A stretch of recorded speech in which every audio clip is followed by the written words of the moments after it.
Hello, everyone, and welcome to the Sin Bin. Our next guest tonight is a staple of the Philly area reggae scene. Having played rhythm guitar with Morgan Heritage for the last 5 years and making appearances backing up Busy Signal and other artists, he has recently come to the Philly area and has been playing with Unity Vibration for the last year, backing up artists like Sista Nancy, Iba Mar, Esco Levi, and Lutan Faya and Misha Steele, just to name a few. It is an honor and a privilege for us to be joined tonight by TR and Nyerere. How you doing, TR? Welcome to the Sin Bin. Thank you for having me, and I am doing absolutely great. Life is good, and I am treating it as such. Right. We were introduced to each other backstage at Terrace Riley last Sunday, Yes. and I was told by many other authorities in the reggae business that you would be a prime interview candidate, and decided to take them up on that. Mhm. I guess we just start at the beginning. You were a Jamaican native. Where in Jamaica were you born? Where'd you grow up? Okay. I was born at home. I am one of those babies that didn't, see the hospital at birth. I was born at, Hospitals are for suckers, man. I know, right? Right. So I was born at home in Lower Buxton, St. Anne. So that's the part of Jamaica that I'm from, St. Anne. Yeah. Okay. And you went to school there. Did you grow up in Jamaica for most of the time, or did you come back and forth? So the first 20 years of my life was in St. Anne, Jamaica. I went to Mhm. school there as well. Then I migrated to Kingston right after high school. So then I was with my mom because my mom lived in Kingston at the time. So then I moved to Kingston and I lived in Kingston for 15, about 17 years. And then I moved here to the United States. Okay. All right. So you played with Morgan Heritage for 5 years. Did you go on tour? Did you see a lot of the world? Oh yes, oh yes. I've seen a lot of the world with Morgan Heritage, but I must say, normally back in the days in Jamaica, people used to ask me because people used to see me on so many stages playing for so many artists, and they would ask me the question. I remember this police guy stopped me one night. I was coming from a concert in Kingston, and he said, "What are you?" And he was like asking me questions, and he said, "Who have you played for?" And I said to the officer that night, I said it would be easier to ask me who I have not played for. Because if I should start naming the artists that I play for, I would be standing here till the next morning because it's almost everybody. Right. Yeah. So Okay. So how did you fall into that circuit in Jamaica where you were backing up all these people? I mean, certainly there was a calling or some type of fortuitous thing that happened. I can say what started it. So I was going to Edna Manley School of Music um, back in that time. And at that time, there were like only two guitar players. As a matter of fact, there were like four guitar players in the school. I don't want to, praise myself too much that I was the best at the time. Mhm. But what I can probably say is that there was nobody better than me at the time. Mhm. So I was always a good pick for everybody who was looking for a guitar player. And whenever they would come to the school and ask, we are in search of a guitar player for this or for that, then I would be the first name to be recommended. So then I kept joining bands and bands and bands, and everybody who called, I was just available. I didn't worry about how much I was paid. I just wanted the exposure. So I just started working with basically everybody. And so it Mhm. caused me to just launch out like that. Mhm. Yeah. And so after you did the circuit across Jamaica, then you got the eye of Morgan Heritage. Actually, actually, before that, I toured with Conscience in 2011. He was the first artist that I toured with out of Jamaica, and I Okay. was with him for 2 years. Following that, I started touring with Anthony B. I did that with, Really? yes, He's one of my favorites. One of my I, favorites. I did 1 year with him, and then after Hmm. him, there was Iwayne. I did 1 year with Iwayne, and then after that was when I actually moved to the States. Hmm. I did a couple of shows with Dwayne Stevenson, and then right after that Dwayne Stevenson tour was when I moved to the United States. Hmm. So you decided to pick New Jersey of all places in the country to live? No, actually, I didn't just decide to pick New Jersey. The show that I did in New York at the time was with Dwayne Stevenson. Hmm. He had a very close female friend at the time, Hmm. and I became close with that female friend as well. And the rest of that is history. Uh-huh. Yeah, so Uh-huh. it wasn't a case where I just decided, okay, there are 50 states. Let me just choose New Jersey because it is just lush and green and just beautiful. No, nothing like that. Right. Having proximity to New York is a great it's a great plus for a reggae artist. Oh Fair yeah. enough. Oh yes. Oh yes. Right.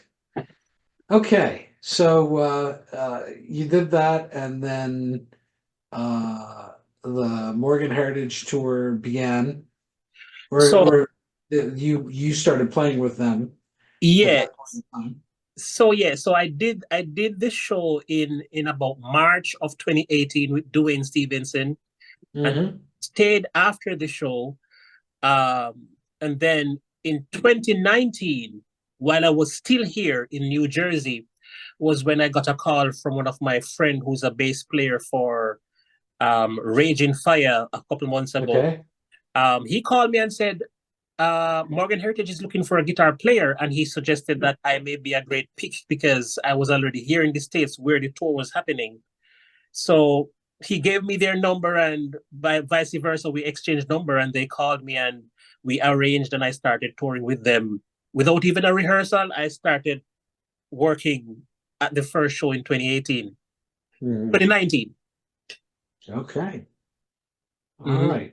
So you did that for a couple of years, and how precisely did that end?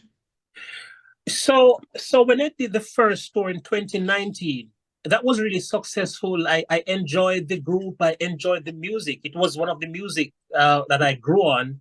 So I kind of knew it. So it was a perfect place for me to be. I loved that stage. The musicians were all humble and they were all great musicians. But what happened right after 2019, COVID struck. And so we stopped touring. We had a schedule of tour for 2020 and 2021 that was going to be all of 2020, all of 2021. But those tours were canceled because of COVID. And then Hmm. was on this long break, no music. That's when I started social media actually. Started being a Yeah, YouTube. me too. Yeah. Yeah, but after COVID, we did another tour in 2022 and 2023. Um, those were actual great tour. We've been to several parts in Europe. Mhm. We've been to several states in the United States. We've done the Caribbean islands, quite a few of the Caribbean island, and we've been to Jamaica. So yes, that's that for Morgan Heritage, which has been a great ride actually. So you said you are a YouTube social influencer, and you have your own following. Oh yes, Um, I do. and does that cover, is the topic mostly reggae music, or are you doing something else? Actually, two different things. So I have a channel that is geared towards reggae music Mhm. and my lifestyle as a motivational speaker. So there's that channel which is the TR show, and then I have another one by the name of Glasses Kingdom. Now on Glasses Kingdom, I first started that years ago, and that was aimed at highlighting glasses for different styles.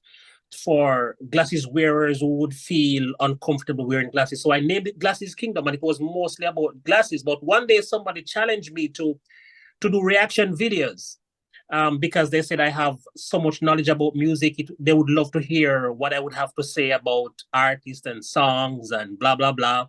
So then I started it. And lo and behold, the first video I did just took off.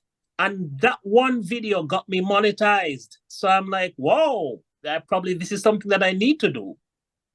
So then I started doing reaction videos on Glasses Kingdom. So now Glasses Kingdom is a reaction video page where I review, analyze, and react to different music. People would send me their videos, like send me their favorite videos or artists and say, what do you think of this? What do you think of that? And then I'd make a video doing a reaction and reviewing and tell them what I think about it. And it's been really successful, actually. Well, you got me thinking. Yes. That might be something that I should look into. You should do it. You definitely should do it. Okay. All right. Let's move on. What does the TR stand for? All right. So while I was touring with Conscience had a song called Realest Song. He had another song called Realest Meds. He had another song called Realest something of the sort. I don't remember what the third one was. And then because I was working with him at the time, I said to myself, every night after playing Realest Meds and Realest Song, I said, and there was this song that I had to come to the front of the stage to play the song. He would call me out to say, Gitsy, come show them what you have. And I would come out there and I would play a Realest Song. And because of that, it triggered my mind at the time to say, if I am playing Realest Meds and Realest Song, then I have to be the realest guitar player. So then I named myself Realest Gitsy. And then over the years, Realest Gitsy had, turned out to be a name that people struggled to call. Like everybody they wouldn't understand it. So then my friends started to call me Realest or the Realest. So TR is actually short for the realest. Ah, Yes. okay. Yeah. So my speculation about Teddy Roosevelt was not even close to the No. to the mark. No? Okay. No. All right. All right. What are you currently listening to? What do you like out there? All right. So I normally don't pick a particular artist or genre to listen to. Mhm. I have mood swings. I have different moods for a particular day. So on some days I just listen to music based on how I'm feeling. Some days I'll just feel like, okay, I should be listening to Christopher Cross Sailing, or I should be listening to, so I love jazz music, by the way. I love jazz and Okay. blues a lot. But recently, if I should talk about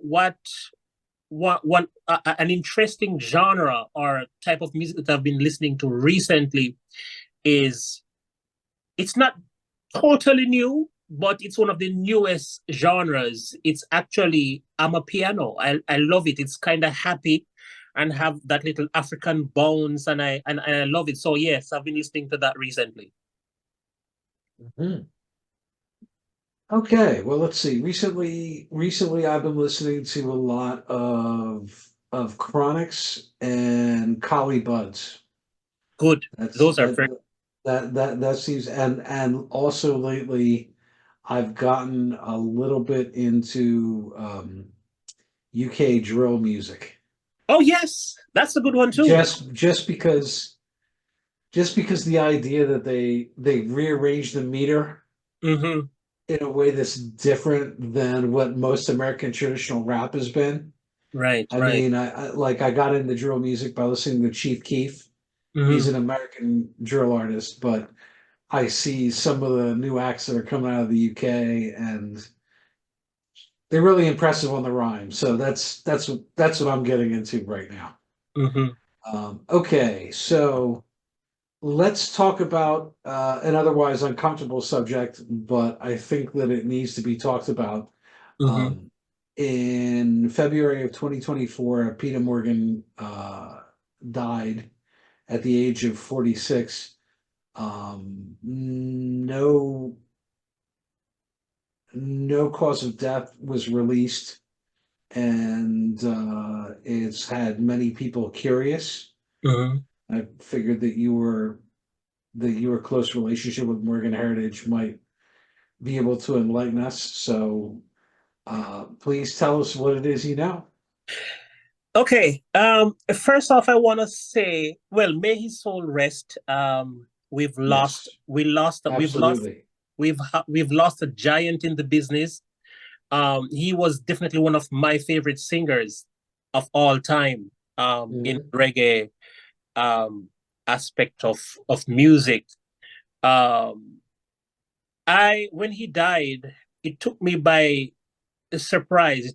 It was a shock. Um, I wasn't not that anybody was expecting it, but because even when you expect death, it still becomes a shock when it happens.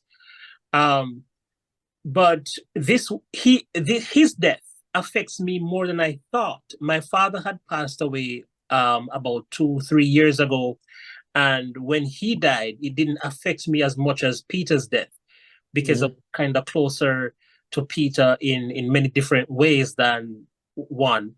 Um, but there is a bit of controversy to his death in terms of um, I made a video to release some of what really happened, but I did not release that video because the family has been keeping that part kind of a secret, or they're not ready to reveal yet. So then I don't want to disrespect their what they want. So I myself, even though I don't have 100% confirmation as to what really happened, Mhm. but I do have an idea what happened. But I decided to myself that I'm not going to say this since the family refused to say it.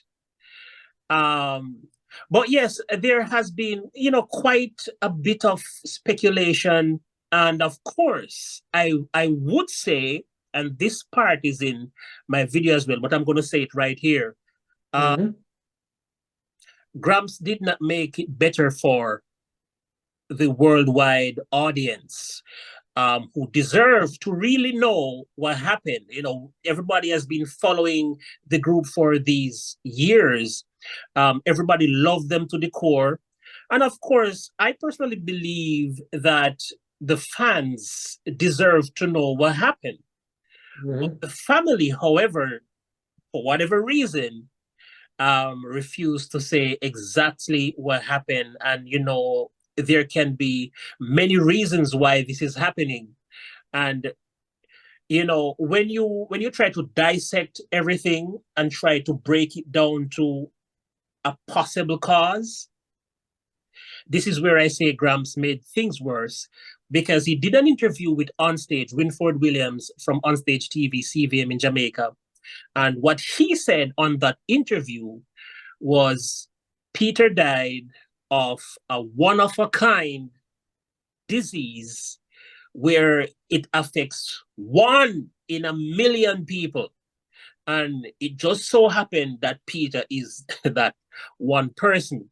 He then said, um, he don't think he has the right, or he don't think it's his decision to reveal the cause of death. He's going to leave that to the wife and immediate family of Peter to determine or decide when to reveal the Mhm. cause. And then when you narrow things down to what could really be so disgraceful, or what could it be? Because when you think of sicknesses and all type of disease and illness that happen to Mhm. people, people normally share the worst of the worst. if you're diabetic or you have cancer or you have sickle cell. So then that leave you to believe that if it was cancer, it wouldn't be so hard to tell. And if it was sickle cell, It would be lifestyle related. right, right, right. Right. Yeah, so that's basically my thought on it. And as for what I think, because I've been observing and I have my own theory of what likely happened, but I'm not going to say it either since I am not the doctor and I am not an immediate family member.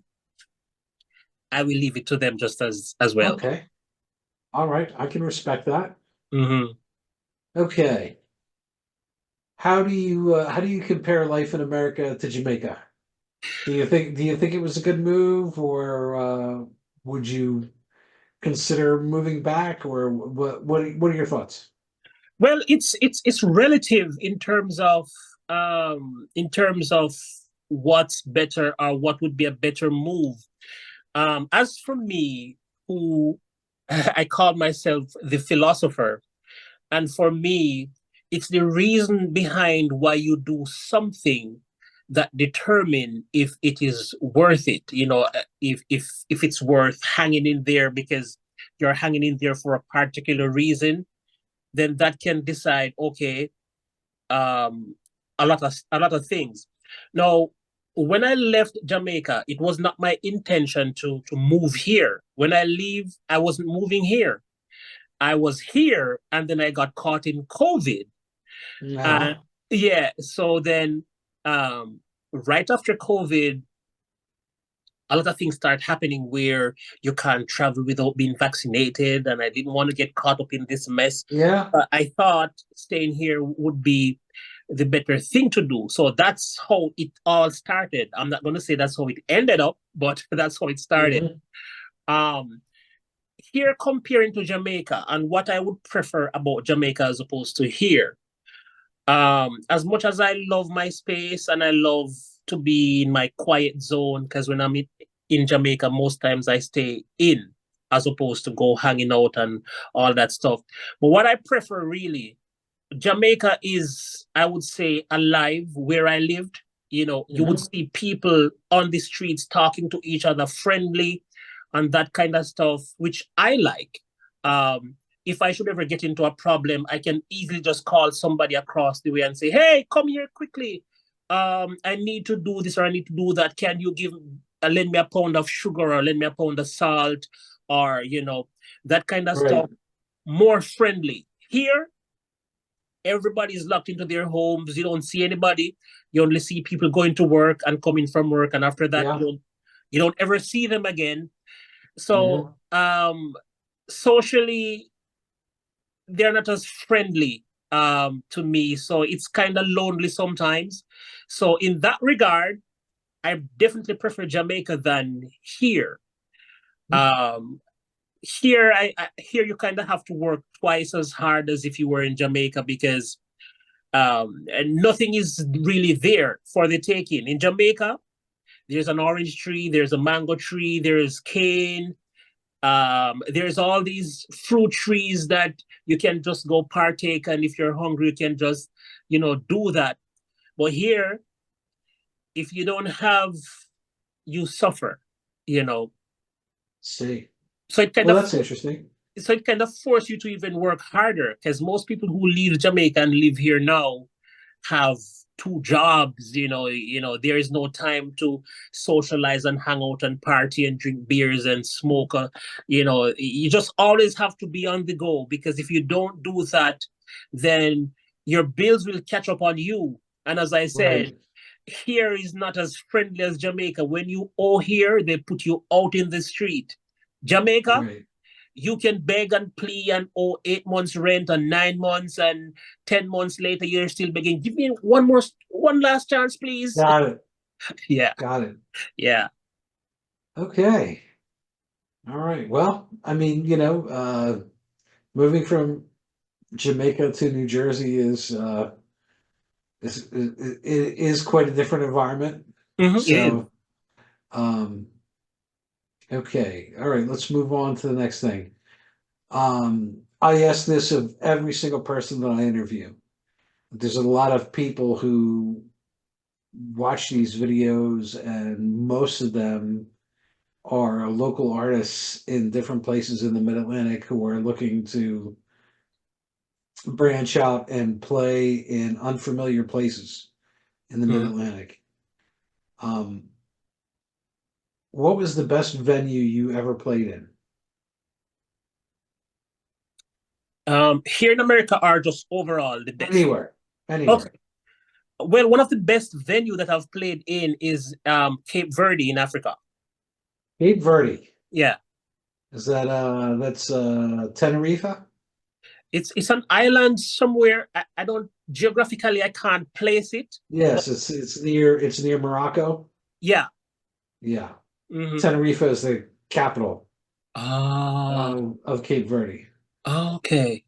I do happen to know that it's scenically beautiful, and I also happen to know that George Mikolo, who is a 40-year veteran in the reggae business, he used to be Inner Circle's manager. Hmm. He's now 78 years old, and he's living in Tenerife because his Ah, daughter lives there.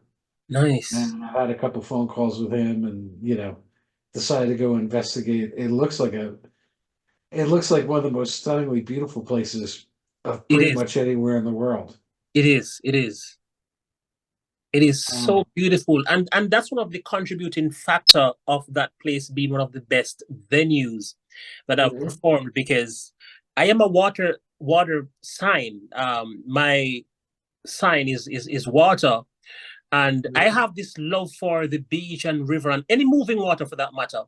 And the fact that the beach was right there, and it's actually a very beautiful beach, and the people they loved the music so much. We performed to 90,000 people Wow. in that setting, and everybody was. So what was like? It was a stage on the beach, or was it an actual club, or what? Yeah, it was a stage on the beach. Okay. So that made it just super awesome. It was just really, really nice. And we were well received by the people. So everything was just perfect. Okay. What was the best show you ever attended watching someone else?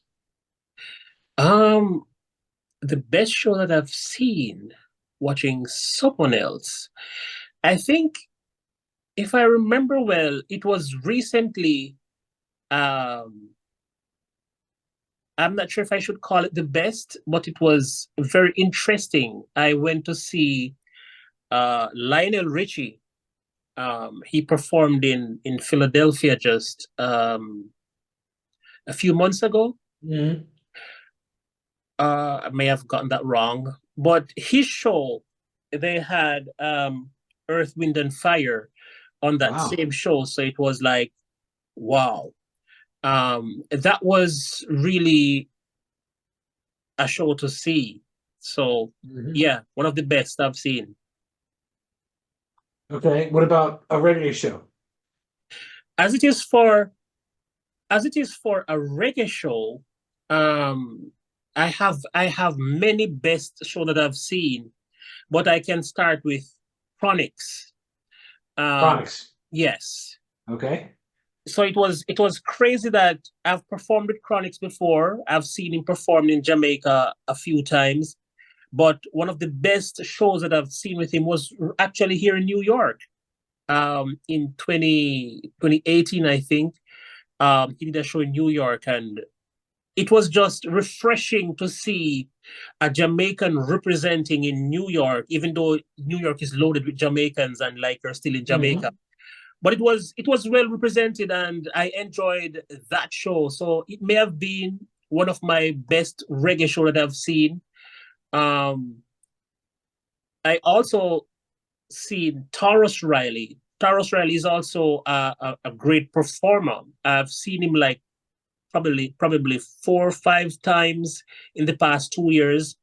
And Mhm. the one thing that I can say about Taurus is that his consistency is out of this world. Like I've never seen a bad Taurus Riley show. Right. Yeah. He just has a plan and he executes. Yes. Oh yes. Yeah. Oh yes. Yeah, no, it was enjoyable. It was enjoyable listening to it on Sunday. Mm-hmm. It was, uh Ardmore Music Hall is kind of a magical place. Mm-hmm. There is something about, I don't know whether it's the stage or the configuration or whatever it is, that there are just so many people who just parachute in from the furthest places away, and the moment they get on the stage, they just make it their home. Mm-hmm. And I would say that, Terrace certainly falls in that category. Yeah. And if I Uh, should just if I just should just put the top five best reggae dancehall shows that I've seen over the years, um Capleton is one of them, one of the best performers that I've seen. I've seen Sizzler. I love a Sizzler show as well. So Capleton and Sizzler. I love Bounty Killer and Beanie Man. Beanie Man is a great performer. I could right. and watch Beanie Man perform all day. And there's this guy who's a lot of people don't talk about him, but he's actually another great performer as well, who performs well at every show. His name is Mr. Vegas. A lot of people don't talk about him. Mr. Vegas. Yes, absolutely. Yeah, You know, he puts a when good show. he did his own version of Under Me Slang Tang that just knocked it out. Oh yes. It just shows that, like, there are some people, particularly in the reggae business, no offense, there are a lot of people in the reggae business who are just playing along, and they can't really drag it across the finish line.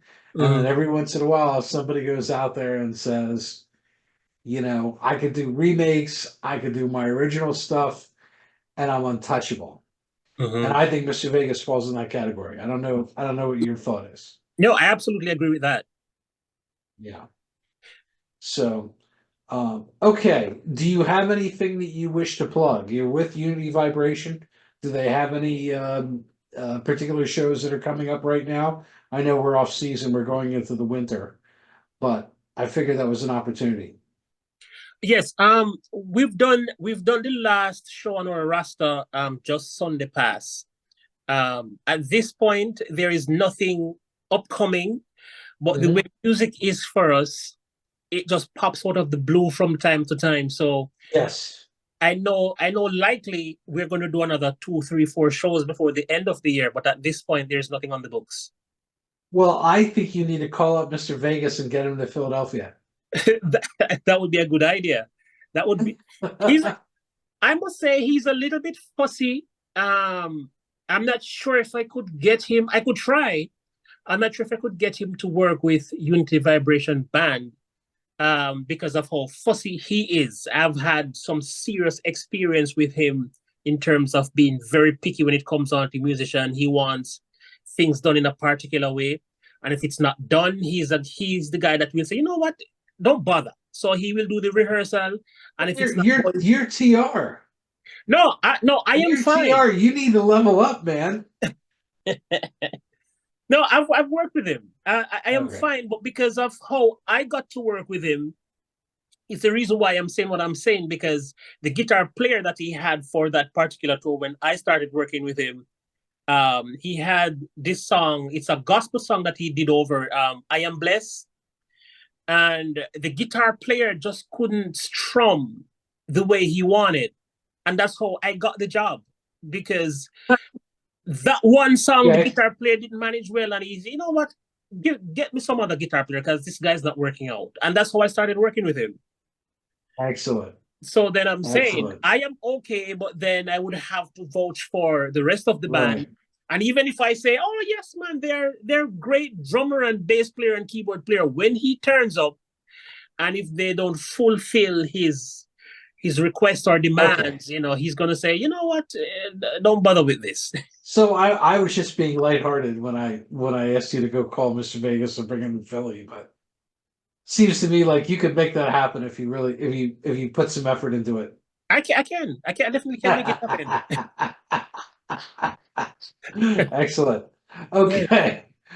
All right. Well, I'd like to thank you for joining me on this evening, and this was a great exercise. And for the CMB Reggae audience, I would ask them to continue to tune in every week for more live content.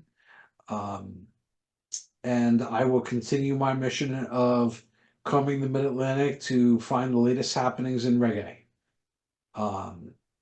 Thank you for joining me, TR, and you'll be hearing from me soon. Take care. Sure. All right. Thank you. Looking forward.